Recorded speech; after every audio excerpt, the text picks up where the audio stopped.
Boker Tov Mevorach. On va poursuivre les halachot de Tkiat Shofar qui sont principalement appliqués par ceux qui sonnent. Évidemment que ceux qui écoutent doivent connaître également les halachot, mais c'est surtout le sonneur du shofar qui doit se souvenir de ces halachot. On va parler maintenant des interruptions. C'est-à-dire, lorsque nous avons commencé une teki'a, est-ce qu'on a le droit, par exemple, de s'arrêter au milieu de la teki'a et après on continue? Réponse non. Si on s'est arrêté au milieu de la teki'a et ensuite on l'a continué, eh bien on n'est pas quitte. Si par exemple, la teki'a devait être d'une certaine longueur, on n'a fait que la moitié, on s'est arrêté, on a poursuivi encore l'autre moitié, on n'est pas quitte.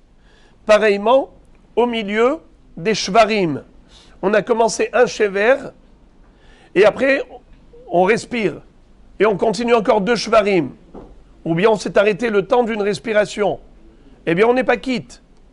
Également, au milieu de la troa, tu commences, tu dois faire 9 kochot, 9 trumitin. Toi, tu en as fait par exemple 4 et tu t'arrêtes au milieu. Tu respires. Et après, tu continues encore 5. Ce n'est pas bon. Il faut que ce soit fait d'un trait.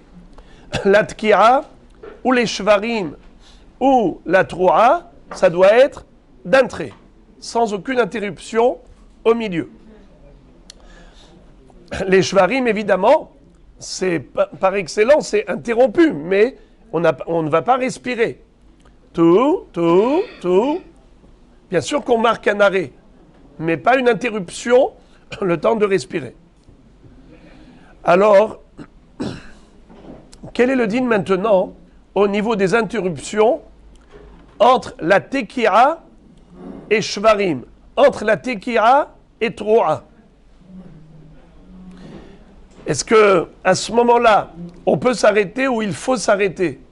Réponse, il faut s'arrêter. Il faut respirer. Une fois que tu as terminé la teki'a, n'enchaîne pas immédiatement avec les shvarim ou avec la troua. Il y a même une discussion, est-ce que b'di'avad on est quitte si on a fait ça d'un trait? Donc il faut surtout ne pas faire ça d'un trait. Tu as fait la teki'a, respire, et après maintenant tu fais shvarim. Entre shvarim et troua, est-ce qu'il faut s'arrêter? C'est-à-dire respirer entre eux, ou bien il faut que shvarim et troua soient faits d'affilée? Eh bien, c'est une mahloket. D'après le Rambam, il faut que ce soit fait en 2 fois. C'est-à-dire que exactement comme quelqu'un qui pleure. On a dit que la teroua dans la Torah a été traduit par onkelos par des pleurs. Yom yebava. Yevava. Et c'est quoi Yevava? C'est des pleurs. Et la Gemara dit que la personne, quand elle pleure, Ganouhe ganah ilole yalil, d'abord elle gémit, ensuite elle soupire. Donc les shvarim précèdent la teroua. On fait d'abord shvarim, comme quelqu'un qui pleure, et après, il a des sons saccadés. Donc c'est comme ça qu'on fait shvarim teroua. Mais entre les deux, étant donné que la personne, elle ne fait pas des soupirs en même temps que les gémissements. C'est en 2 temps différents. Donc il faut les séparer.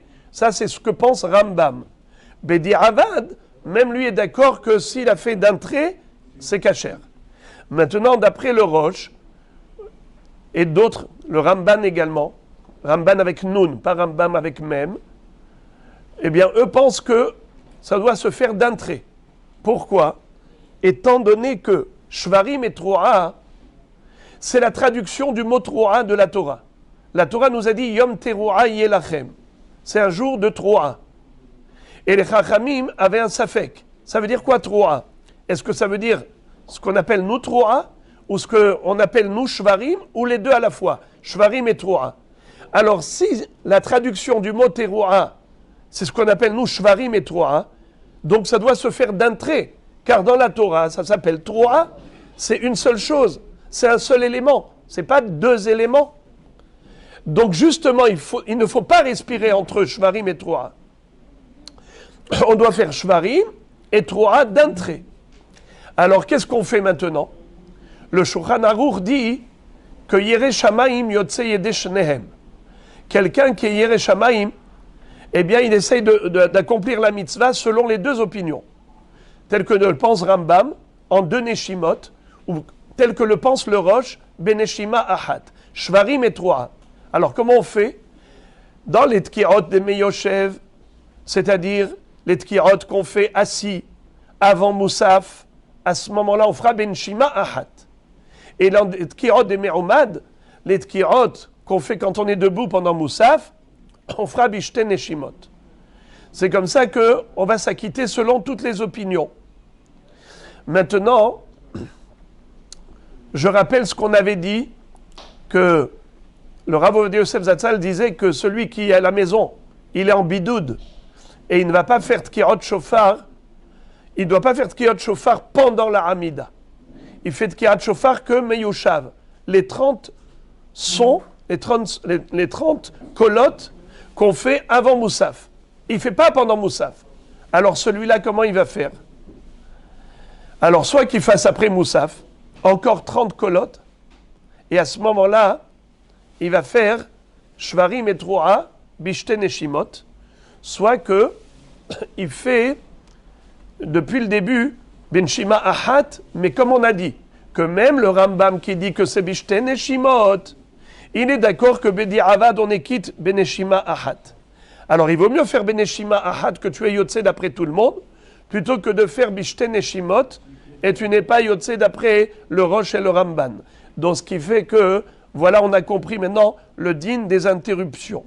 Maintenant, quand on dit que d'après Ramban et le Rosh, Shvarim et Troa, ça doit se faire Beneshima Ahat, qu'est-ce qu'on appelle Neshima Ahat? Il y a deux possibilités comment comprendre Neshima Ahat. Une seule respiration. Soit que, comme dit le Hazon Ish, il dit qu'il fait la Troa mitoch ha-shever. Qu'est-ce que ça veut dire Troa mitoch ha-shever? Il fait comme ça. Tout. Ça veut dire qu'il n'y a pas du tout d'interruption entre le shever et la Troa. C'est une continuité. Mais c'est pas comme ça que le Mishnah Berurah est posek. Le Mishnah Berurah est posek, comme le Bet Yosef et tout, que on fait ça sans respiration entre les deux, mais on marque quand même un arrêt d'un quart de seconde, une fraction de seconde. Pourquoi? Parce qu'il ne faut pas mélanger les shvarim et la troa. Alors tu fais tout, mais pas d'un coup. Il ne faut pas que le shever et la troa soient un seul élément. Il faut quand même marquer un petit arrêt d'une fraction de seconde pour qu'on distingue bien la différence entre eux. Voilà donc. Compliqué, hein?